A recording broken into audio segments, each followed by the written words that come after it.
High বন্ধুরা, তোমরা সবাই কেমন আছো? আশা করি ভালো আছো। এই নতুন ব্লগে তোমাদের সবাইকে স্বাগত। সবাই জানো আজ মকর সংক্রান্তি।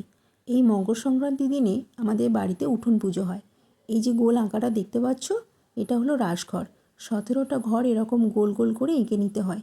এর ওপর আমি একটু ফুল এঁকে দিয়েছি। চারিপাশে অনেক কিছু আঁকতে হয়।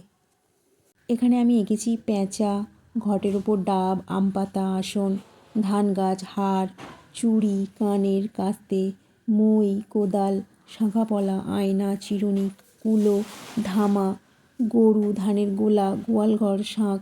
এমনকি এখানে গানটাও লিখেছি, এসো মা লক্ষ্মী বসো ঘরে, আমার এই ঘরে থেকেও আলো করে। এখানে অনেক কিছু আঁকতে হয়, তবে আমি এইগুলোই এঁকেছি। কেমন হয়েছে অবশ্যই কমেন্টে বলবে। রাসঘরের ভেতরেতে ধান ঢালা হয়েছে। এর ওপরে আমাদের আগের দিন যে বাউনি বাঁধা হয়েছিল সেটা রাখা আছে।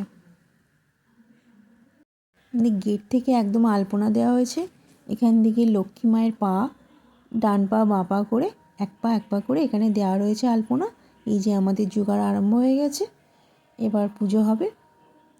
এটাই হচ্ছে মকর। এই পুজোর এটাই আসল জিনিস। এতে অনেক রকমের ফল, দুধ, নারকেল কোড়া, খেজুর গুড়, তিলে পাটালি, বাতাসা, আলো চাল এগুলো দিয়ে এটা বানানো হয়।